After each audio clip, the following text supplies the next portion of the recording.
faillir. Je suis heureux, Christ ne peut faillir. Christ ne peut faillir, il ne peut faillir. Je suis heureux, il ne peut faillir. Amen. Non, Christ ne peut faillir, il ne peut pas faillir. Il va honorer sa promesse sur nous ce jour-ci. Il a dit là où deux ou trois personnes se réunissent en son nom, qui descend au milieu d'elles. Et nous avons la foi qu'il est déjà ici et qui va nous bénir. Là où il est, tout va bien. Et tout ira bien pour nous.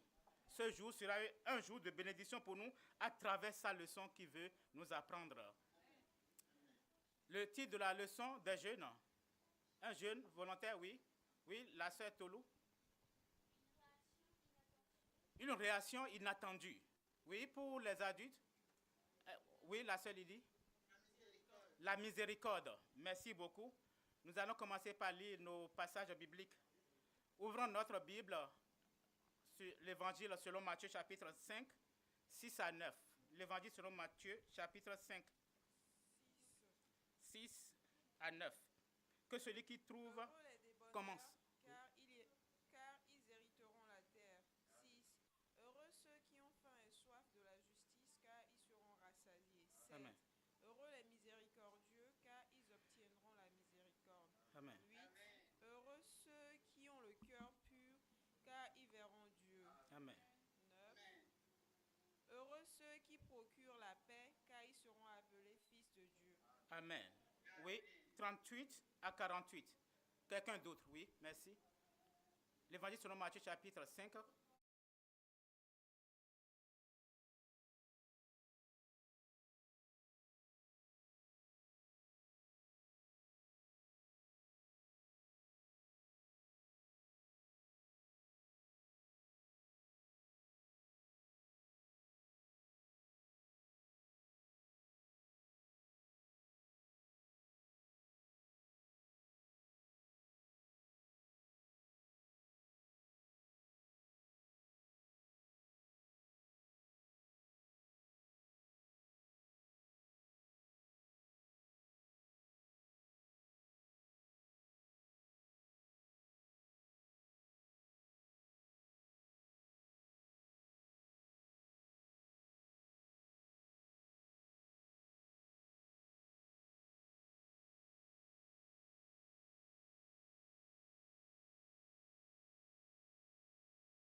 parents, comment les parents exercent-ils la miséricorde? Les parents, la miséricorde envers leurs enfants. Qu'est-ce qui prouve que les parents sont vraiment comme Dieu vis-à-vis de leurs enfants? Ok, l'enfant veut répondre. Oui, Toulou? Il nous corrige quand il voit, parce qu'il nous aime.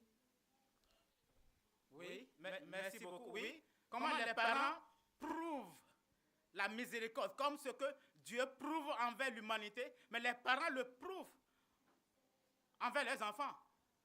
Oui, oui, normalement, ce sont, ok, les enfants, oui, et le frère Enoch.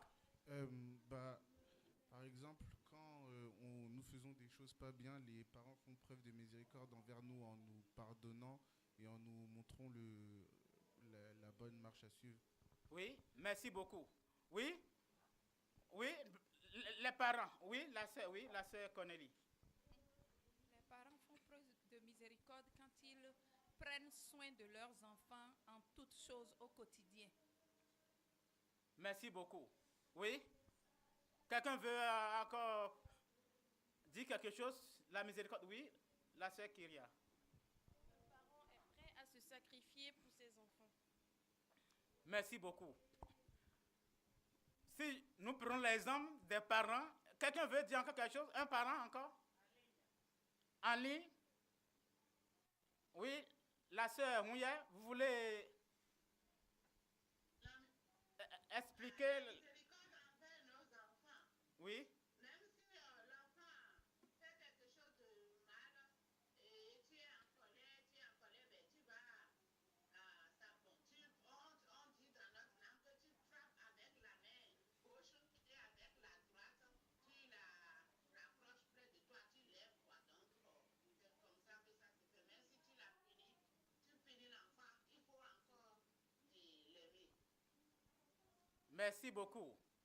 Mais ce qu'on appelle la miséricorde, c'est ce qu'on voit entre les parents et les enfants. Les enfants sont toujours gentils. Les enfants méritent les soins qu'on leur apporte.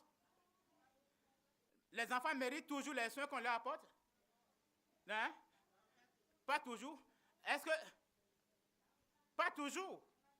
Les enfants sont désobéissants. Et pourtant, les parents se sacrifient. L'heure du manger, les parents disent parce que tu n'as pas obéi, alors je ne prépare pas. Parce que tu n'as pas obéi, tu n'utilises pas mon eau. Parce que tu n'as pas obéi, tu ne dors pas à la maison. Parce que tu n'as pas obéi, tu ne partages pas ma voiture avec moi. Si l'enfant rentre aux toilettes, le père attend. Il est aux toilettes, tu attends. Tu gardes tes besoins. Et il sort des toilettes, tu rentres. Il sort, tu rentres. C'est ton enfant, non? Même si les toilettes, si ça pue, c'est ton enfant. Mais c'est ton enfant. Tu supportes, non? Ton enfant, tu lui as dit, tu rentres à telle heure. Mais il n'est pas rentré. Il vient, parce qu'il n'a pas obéi, tu le tues. Non, les parents disent, non. Mais tel qu'on se comporte envers nos enfants, c'est comme ça Dieu se comporte envers nous encore plus. Puisque lui, il est miséricordieux. Il est de nature, il est miséricordieux. Et nous, on prouve ce qu'il est là envers nos enfants. On partage tout avec eux. Ils ne travaillent pas, nous on veille, on travaille, on se sacrifie. Mais quand l'heure de repas sonne, on dit, mais parfois, ici, dans ce pays, on dit, moi je suis le papa, je vais prendre plus que les enfants. On se partage. Tout cas, à part égal. C'est ce qu'on héritera avec Jésus.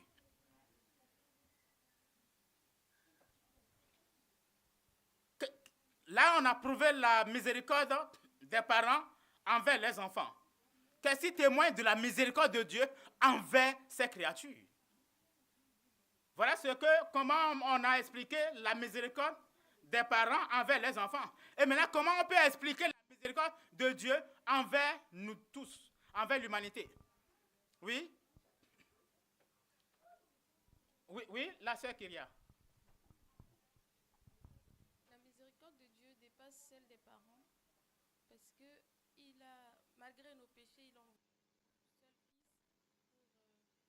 notre rançon. Merci beaucoup. Oui, d'autres exemples. Oui, d'autres exemples. Expliquez ce qui prouve ce qu'on fait avec nos enfants, là, ce qui prouve que Dieu le fait davantage pour l'humanité, pour prouver que nous sommes ses enfants. C'est ça, non? Oui? Donnez des exemples. Oui, le frère Olivier. Il fait tomber la pluie sur les bons comme sur les méchants. Oui, merci beaucoup. Oui, d'autres exemples. Oui, des exemples. Mais le frère Josias. Pour moi, la miséricorde ultime, c'est que Dieu a prévu de nous sauver malgré qu'on ait péché, alors que quand les anges pêchent, ils sont déchus automatiquement. Oui, merci beaucoup. Oui, maintenant des preuves, d'autres preuves palpables, que ce que Dieu a prouvé pour montrer que lui, il est vraiment patient, hein? Il est vraiment miséricordieux, hein? Ce qu'il a fait. Il est vraiment doux, hein? Il nous fait vraiment grâce, hein? Oui, des exemples, ce qu'il a fait. Dans la Bible d'abord. Prenons des exemples de la Bible. Oui, allons-y, oui, le frère Ethan. Il a été miséricordieux envers Israël après tout ce qu'ils ont fait. Merci beaucoup. Qu'est-ce qu'ils ont fait après tout ce qu'ils ont fait? Qu'est-ce qu'ils ont fait et puis pourquoi tu dis qu'il a été miséricordieux envers eux après tout ce qu'ils ont fait? Ils ont fait quoi? Ils ont péché, ils ont adoré des faux dieux, ils ont désobéi. Et ils devraient faire quoi? Ils devraient le servir. Hein? Ils devraient leur faire quoi et il n'a pas fait? Ils devraient les détruire. Merci. Et il n'a pas fait. Oui, merci beaucoup. Oui, oui, la sœur Victoria. Dieu était miséricordieux. Même Adam et Ève, ils ont péché contre lui, mais ils n'ont pas détruit. Il a miséricordieux envers eux aussi. Merci beaucoup. Oui, oui, la sœur Tolou. Pour la destruction de Dieu les a laissés 40 jours encore pour se repentir, et s'ils ne se repentaient pas, il allait les détruire. Merci beaucoup. Si on va citer dans la Bible des preuves de miséricorde de Dieu envers sa créature, c'est immense. Ce que vous avez cité par rapport aux enfants d'Israël, mais lui, il s'est donné pour eux. On a vu comment il les a sortis par une main puissante, comment il les a nourris, comment il les a protégés lui-même, comment il a gagné des guerres pour eux. Et après, il se détourne de lui pour dire, on va faire une image, c'est ce vol d'or-là qui nous a fait sortir.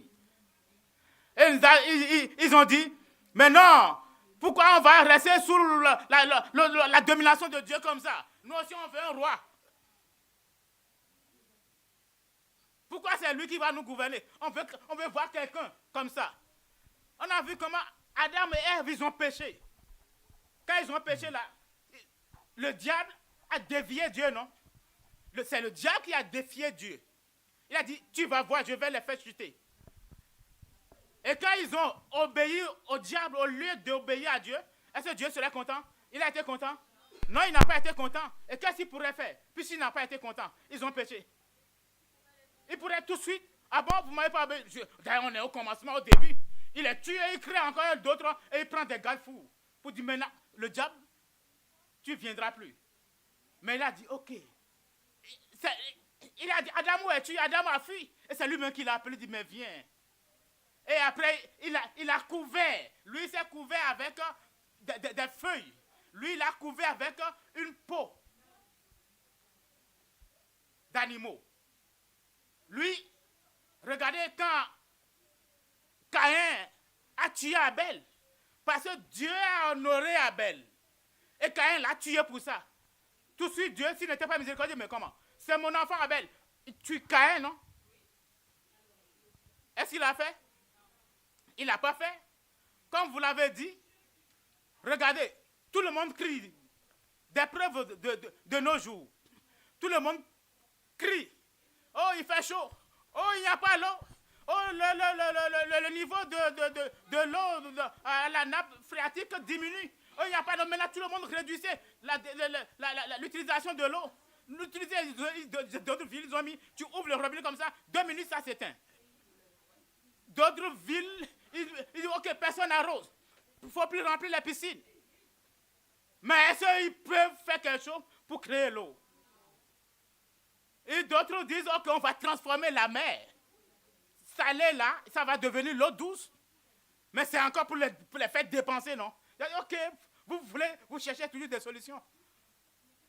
Mais, quand on a vu hier, quand il a plu, on a entendu tonnerre, brrr, comme ça. Il a commencé par pleuvoir. Tout le monde a cru. Qu'est-ce que ça a donné au monde?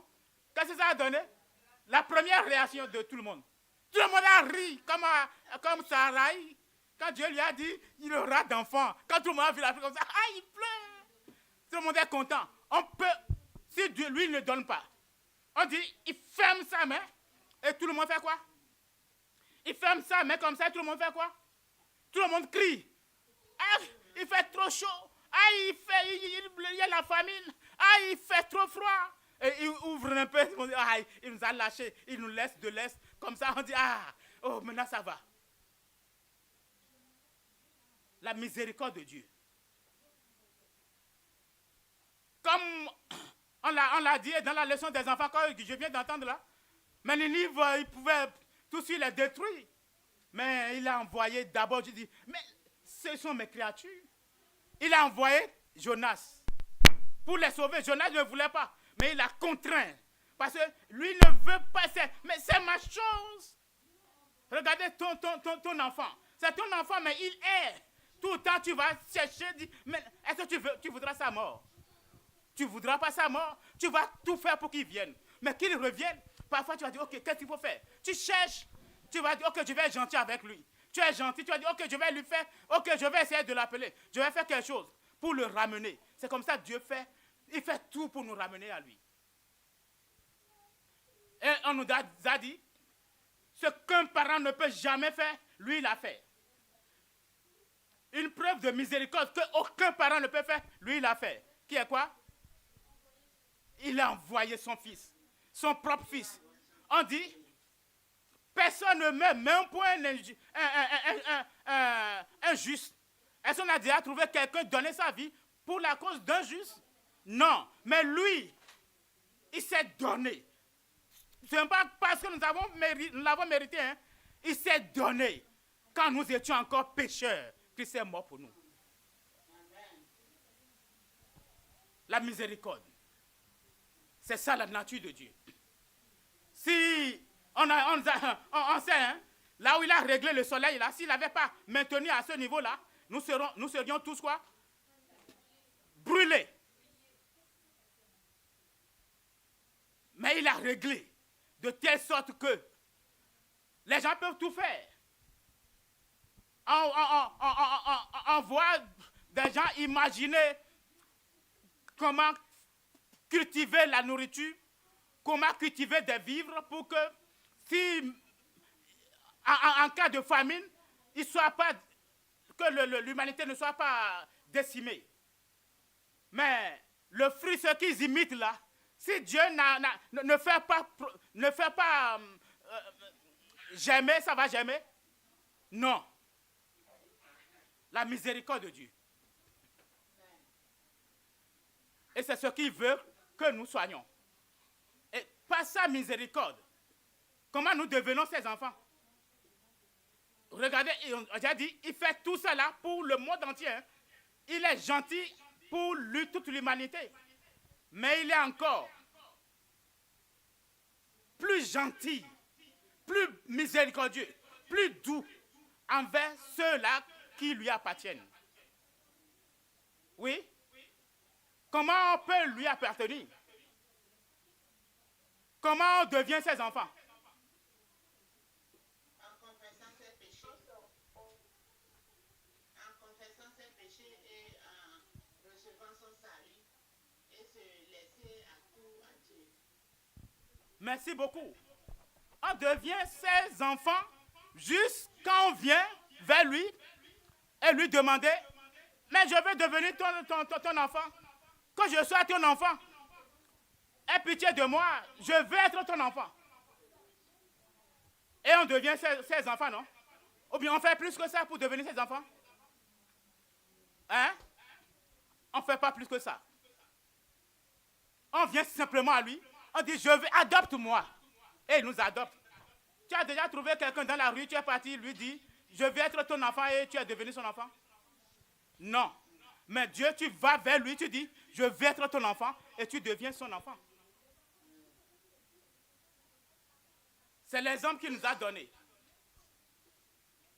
Dans nos leçons, dans l'évangile selon Matthieu, il nous a donné l'exemple d'un serviteur et son maître. Qu'est-ce qu'il nous a dit entre les deux? L'exemple d'un serviteur et son maître. Oui, la sœur Lydie. Il y avait un serviteur qui devait à son maître de l'argent.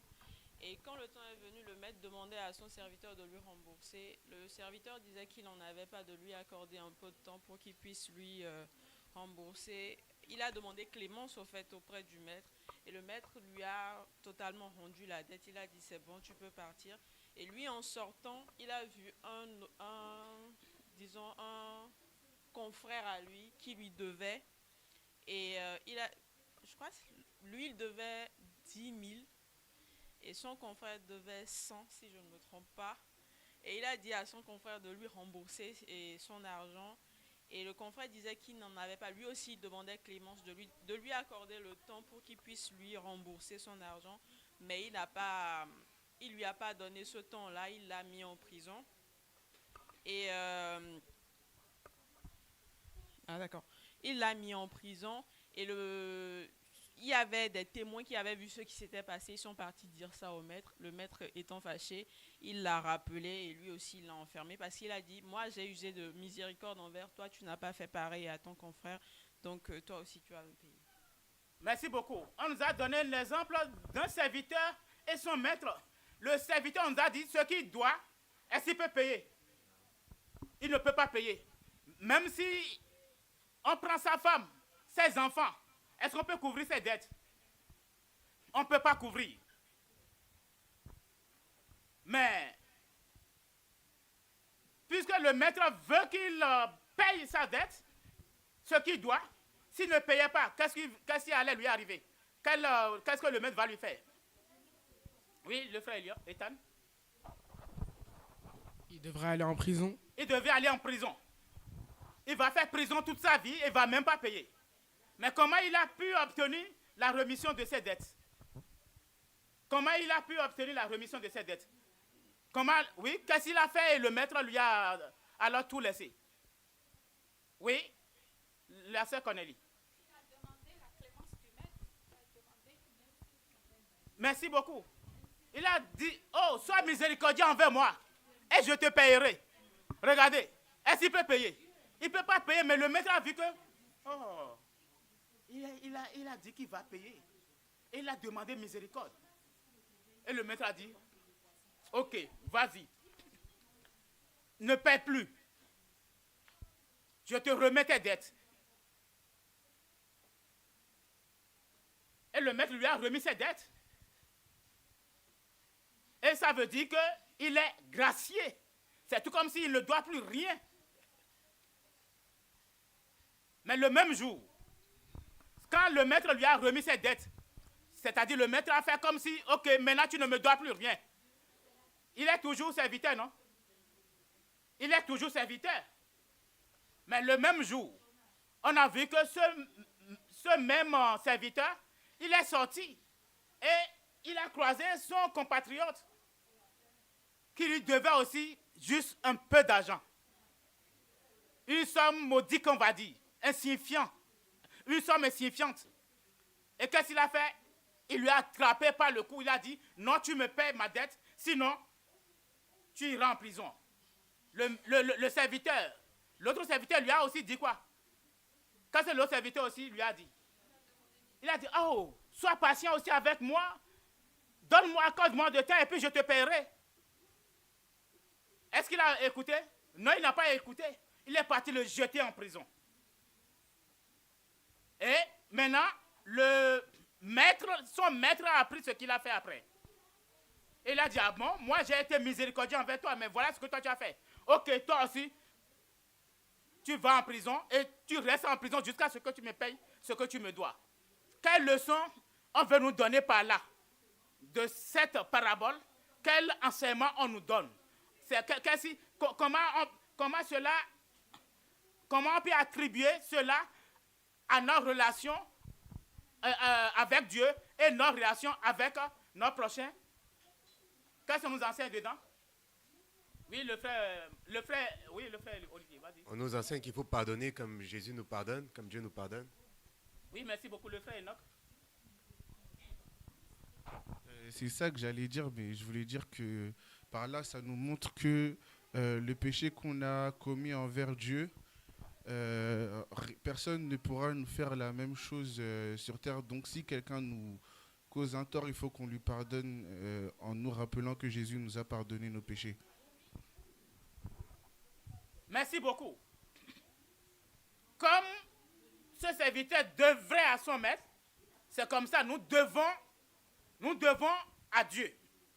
Qu'est-ce que nous lui devons? Nous lui devons l'obéissance parce que dans plusieurs domaines, nous lui avons désobéi.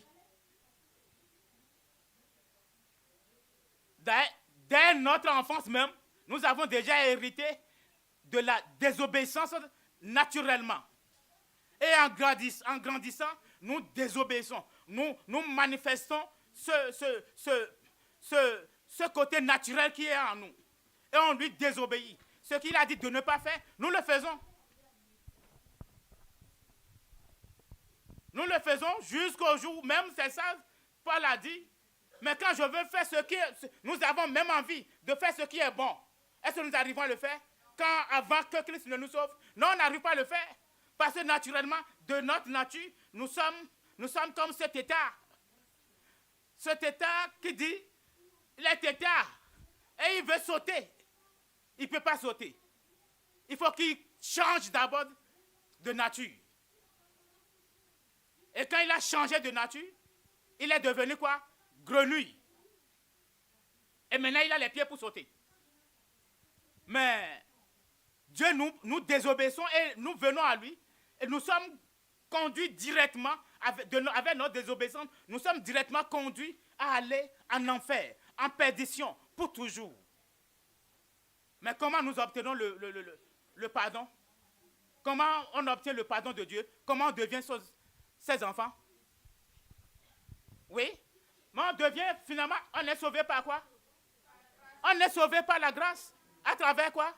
Le moyen de la foi. On a la foi, on se dit, mais Jésus, il a versé son sang. Je vais le voir. Il a dit, si je demande, il va me pardonner. Quand on dit, c'est en confessant qu'on devient,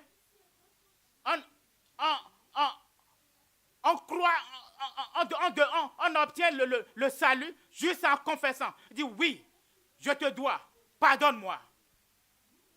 Et il nous pardonne. Oui, je te dois. Oui, je suis désobéissant. Oui, je suis pécheur. Pardonne-moi. Et il nous pardonne, il dit, ok, vas-y, tes péchés te sont pardonnés. Ce qu'il nous a pardonné là, regardez, toute notre vie, on l'offense. Mais on offense notre prochain, là, notre voisin là. On va l'offenser pendant combien de temps? Juste le temps qu'on le voit. Même si c'est ton mari ou c'est ta femme, tu as passé combien de temps avec ton mari, ta femme? Regarde tout ce temps que tu as passé en offensant Dieu. Le temps, juste, même si c'est ton mari, ta femme, juste le temps, ce laps de temps que vous êtes ensemble. Il t'a offensé, ou tu l'as offensé. Et tu lui demandes pardon. Et il refuse. Ou ton prochain, ton voisin, vous êtes simplement vu dans ce pays. Ou vous êtes simplement connu à partir d'une circonstance. Et vous voulez garder l'autorité. Il a fait quelque chose. Il dit, oh, mon frère, pardonne-moi. Et tu dis quoi? Tu dis non, je ne te pardonne pas. Hein? C'est ce que nous faisons, non? C'est exactement ce que nous faisons. On devient enfant de Dieu parce que Dieu nous a pardonné. On dit, oh, pardonne-moi, sois miséricordieux envers moi. Et il est miséricordieux, il nous pardonne. Mais maintenant, entre nous, il t'a offensé, c'est vrai. il dit, pardonne-moi. Et tu dis non, je ne vais pas pardonner. Et tu prétends être toujours enfant de Dieu? Et tu prétends toujours être pardonné par Dieu? Non, tu n'es plus pardonné. Il dit, pardonne-nous nos offenses, comme nous pardonnons à ceux-là qui nous ont offensés. Il dit, si vous ne pardonnez pas aux hommes les offenses, moi non plus, je ne vous pardonnerai pas. Et nous connaissons tout ça. Et nous ne voulons pas pardonner. Le serviteur là, qui est parti, qui ne veut pas pardonner à son compatriote, il lui doit quoi? Juste une maudite somme. Et il ne veut pas pardonner. Et c'est ça, il lui a tenu le coup devant tout le monde. Que tout le monde sait, c'est parce qu'il a fait devant tout le monde, et tout le monde sait que, il lui doit. C'est pour cela que les autres ont vu, et sont partis rapporter ça à leur maître. C'est comme ça que tu fais aussi à ton prochain, à ton frère, à ta soeur, à ta femme. Tu dis, voilà ce qu'il m'a fait. Tu le chantes sur tous les toits. Voilà, il m'a fait ça. Il a fait ça, hein. Il m'a fait ça. Il m'a fait ça. C'est lui qui m'a fait ça. Tu le dis à tout le monde. Tu le mets, tu l'exposes. Et tout le monde le sait. Tout le monde le savait peut-être, mais maintenant tu le mets en spectacle. Ton frère. Tu le mets en spectacle. Que tout le monde le sache. Parce qu'il t'a fait ça. Mais alors qu'au même moment, toi-même, ce que tu as fait là, c'est énorme. Et pour toi, personne ne dit. Personne ne le sait. Parce que tu sais que tu dois à Dieu. Ce n'est pas un homme que toi tu dois. Mais même si c'est à Dieu que tu dois, il y en a qui savent aussi que tu leur dois. Et ils ne disent rien. Ou bien, il y en a qui savent que tu leur dois aussi. Et ils ne disent rien. Mais toi, l'autre, parce que entre toi et lui te doit, tu le mets en spectacle. Tu n'es plus enfant de Dieu. Car il a dit, nous on obtient miséricorde dans le but d'être aussi miséricordieux envers les autres. Et si vous ne pardonnez pas aux hommes leurs péchés, je ne vous pardonnerai pas non plus. Il faut que nous nous reconsidérions à travers cette leçon pour avoir un esprit total de pardon. Total de pardon. Ce que quelqu'un nous doit n'est pas plus grand que ce qu'on doit à Dieu. Mais si on ne pardonne pas, quels sont les torts? Qu'est-ce qu'on se fait? Si on ne pardonne pas à l'autre, si on ne pardonne pas à nos prochains, à notre frère, à nos soeurs, quelles conséquences cela peut nous amener? La leçon nous dit, oui, le frère Dayon. Oui, on risque de ne pas être pardonné en retour. Oui, merci. Et encore, merci, oui. Et si on n'est pas pardonné, c'est la mort, c'est l'enfer. Mais si on ne pardonne pas à l'autre, si on ne lui pardonne pas, on dit, la leçon, là on dit, heureux les miséricordieux, car ils obtiendront miséricorde. Tu es miséricordieux envers quelqu'un, d'autres tu l'obtiendras. On dit, tu donnes à travers, par cette main, tu l'obtiendras par l'autre main. C'est ce que la leçon des jeunes nous a montré. Une réaction inattendue. Quand le jeune là, il n'a pas pris vengeance sur son ami qui a cassé son jeu, lui aussi s'est retrouvé dans de problèmes, non? Dans de grands problèmes. Mais il a eu aussi miséricorde parce que le père de son camarade là, quand il a donné son nom, il dit, ah bon? Donc c'était toi. Ah, c'est de toi que mon fils m'a parlé. Alors je te remets aussi ce que tu veux me payer. Non, ne me paie pas. La fenêtre que tu as gâtée là, ce n'est pas grave. Je vais réparer ça. Parce que tu as été miséricordieux envers quelqu'un, Dieu sera miséricordieux avec toi. Oui, en dehors de ce que le frère Dayon a dit. Quand on ne pardonne pas là, quelles conséquences ça nous amène? Ça brise. Si tu ne pardonnes pas à l'autre, là, tu gardes rancune. C'est toi qui souffres. Mais si tu t'es réconcilié avec lui, tu vas jouir. Lui aussi, il va t'ouvrir tes bras. Il va parler de bien de toi envers sa famille. Comme le jeune homme là a parlé de bien de ce jeune homme, de son ami, envers son papa. Mais si tu acceptes le pardon de ton frère là va t'élever devant sa famille, devant ses amis. Tu peux aller dans sa maison et manger. Si tu as besoin de quelque chose, c'est que tu es dans le besoin, il va te venir en aide. Mais si tu ne le fais pas, tu brises votre relation. Non seulement tu brises votre relation ici, tu brises votre relation parce que tu ne veux pas pardonner, tu ne peux pas aller chez lui. Tu ne veux pas pardonner, tu ne peux pas, quand tu es dans le besoin, tu ne peux pas lui en parler. Tu ne veux pas lui pardonner. Si tu es malade, même tu ne vas même pas lui demander de prier pour toi. Même s'il entend, il va prier pour toi. Mais parce que tu ne lui as pas pardonné, Dieu va dire, mais tu pries pour qui là? Tu pries pour lui? Mais non. Je ne vais pas exaucer. Mais quand le jeune homme là a dit à son papa, c'est mon camarade là qui a été miséricordieux envers moi dans le bus, le papa a dit, ah, je suis aussi miséricordieux envers lui.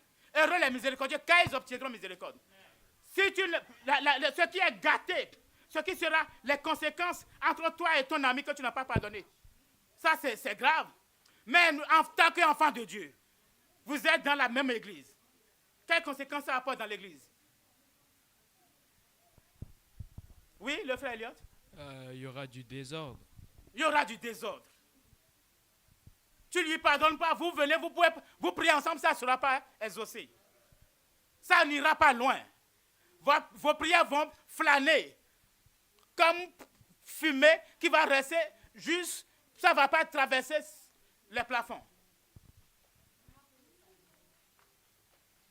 Mais si vous pardonnez, vous êtes en accord. Il dit, avant que vous n'appeliez, je répondrai. Avant que vous n'ouvriez la bouche. Il dit, si 2 ou 3 se mettent ensemble et demandent quelque chose, à mon nom, je le donnerai, je le ferai. Mais il faut d'abord être en accord. Même que ce soit entre toi et ton frère, toi et ton mari, toi et ta femme, toi et ton frère en Christ. Et vous restez comme ça, vous ne réglez pas le problème. Vous allez en souffrir, vous les deux. Vous allez faire souffrir l'église. Et vous irez où finalement, vous les deux? En enfer. Vous irez, vous les deux, en enfer. Parce que vous n'avez pas réglé ce problème. Est-ce que c'est parce que tu pratiques la miséricorde que tu es pu? Il y en a peut-être qui vont dire, on dit, soyez miséricordieux. Puis si vous êtes miséricordieux, celui qui est miséricordieux obtiendra miséricorde. Et tu vas dire, ok, je vais faire du bien à tout le monde. Ah, tu vois, oh, tu as besoin de quoi? Ok, tiens. Ah, tu as besoin de quoi? Ok, tiens. C'est parce que tu fais comme ça, là, tu deviens enfant de Dieu? Est-ce que c'est parce que tu peux penser que parce que tu es gentil envers l'autre, tu deviens enfant de Dieu parce que tu es gentil? Pas tes œuvres. Non, oui, pourquoi vous dites non? Oui? Oui, le frère Olivier. Parce que la parole de Dieu nous dit que pour suivre les ordonnances de Dieu, il faut aimer Dieu de tout notre cœur, de toute notre âme, de toute notre force, de toute notre pensée, et ensuite notre prochain comme nous-mêmes. Si nous n'aimons pas Dieu, nous ne pouvons pas accomplir sa parole. Nous devons aimer notre prochain, mais nous devons également aimer Dieu. Nous devons également faire sa volonté, prier, avoir nos péchés pardonnés, pour que nos prières soient exaucées. Oui, merci beaucoup. Ce n'est pas parce que si de ta propre force, comme je l'ai dit au début, Paul dit, mais je veux faire le bien. Quand je veux faire le bien, là, c'est le mal que je ne voulais pas là qui s'y attache. Si tu dis que je veux faire de bien, tu fais de bien pour devenir enfant de Dieu, tu vas faire de bien, mais même tes bienfaits là, la Bible les qualifie comment? Comme des ragnons qui puent. Mais tu feras le bien.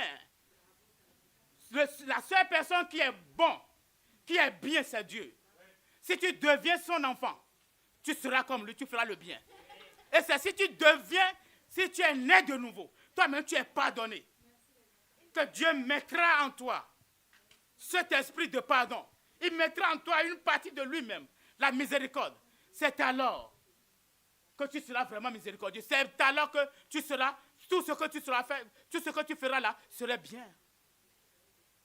Tu feras des œuvres de justice quand toi-même tu seras transformé. Tu ne seras plus têtard qui essaie de sauter en pliant sa queue, mais quand tu seras changé de têtard, tu passeras l'étape de grenouille, tu auras des pieds tu feras le bien naturellement. Et tu fais naturellement le bien, tu iras au ciel. Si tu finis ici, c'est là que tu vivras avec Jésus. Tu seras ses enfants, tu seras son enfant pour toujours. Si le serviteur à qui on pardonne, je dis, il est toujours serviteur. Mais quand Dieu nous pardonne, et même si on n'a pas, on trouve pas on n'a pas les récompenses, si on n'a pas trouvé miséricorde sur cette terre, au ciel, on trouvera miséricorde, non? Qu'est-ce qu'il le prouve? Même si sur cette terre, Dieu nous a sauvés. Il dit, heureux les miséricordieux, car ils obtiendront miséricorde. Et il nous a sauvés, on est naturellement miséricordieux. Et ça ne vient pas. Et nous, on n'obtient pas. Mais au ciel, ça se verra. Comment? Oui, qu'est-ce que le prouve dans nos leçons? Oui. À la dernière minute, pendant le jugement. Comment, sur quoi Jésus s'est basé pour faire entrer ses enfants dans le ciel, pour faire entrer ses enfants dans la vie éternelle? Sur quoi il s'est basé? Oui.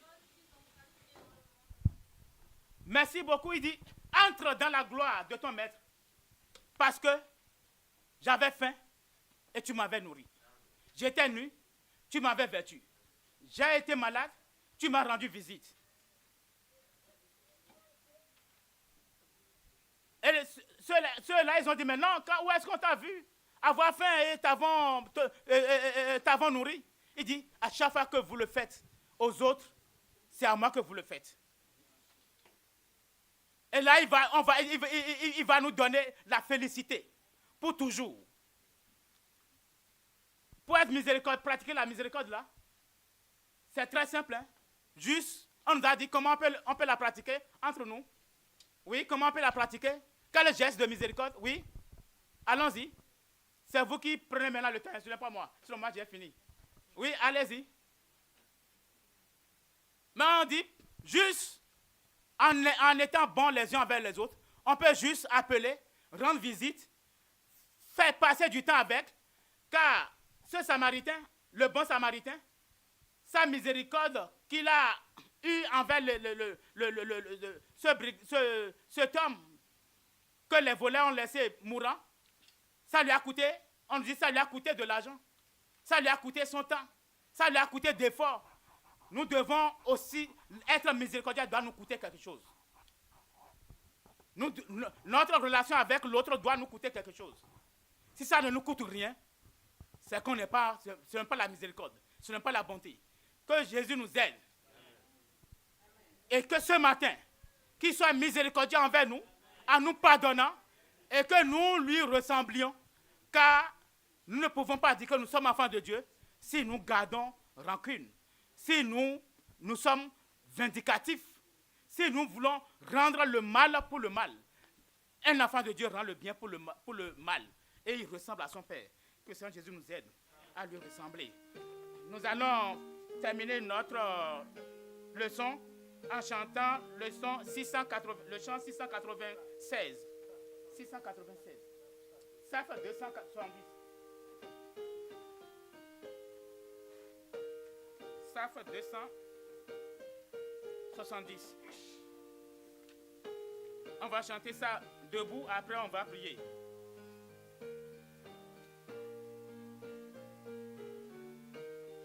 Debout, le premier, deuxième couplet. Je ne sais pourquoi dans sa grâce, Jésus tant aimé. Pourquoi par son sang il efface ma dette et mon péché. Tu sais qu'en lui j'ai la vie, il m'a sauvé dans son amour et gardé par sa même meurtrière. J'attends l'heure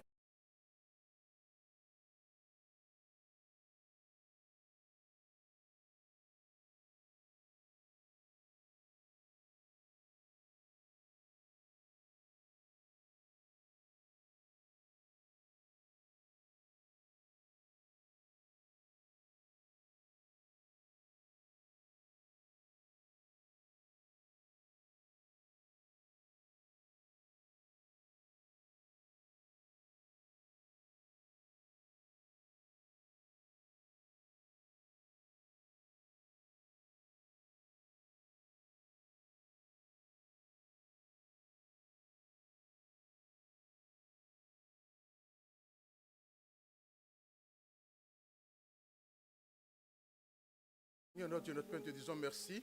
Merci pour ta grâce, Seigneur. Merci pour cet enseignement que tu nous as donné, Seigneur. Aide-nous à les mettre en pratique au nom de Jésus, Seigneur, Papa. Donne-nous la force, Seigneur. Donne la force, Seigneur, Papa. Et ce matin, Seigneur, Papa, donne-nous le cœur qui le fait au nom de Christ, Seigneur, Papa. Sauve, Seigneur. Sanctifie, Seigneur. Bâtis, Seigneur, Papa, pour la gloire de ton nom. Au nom de Jésus.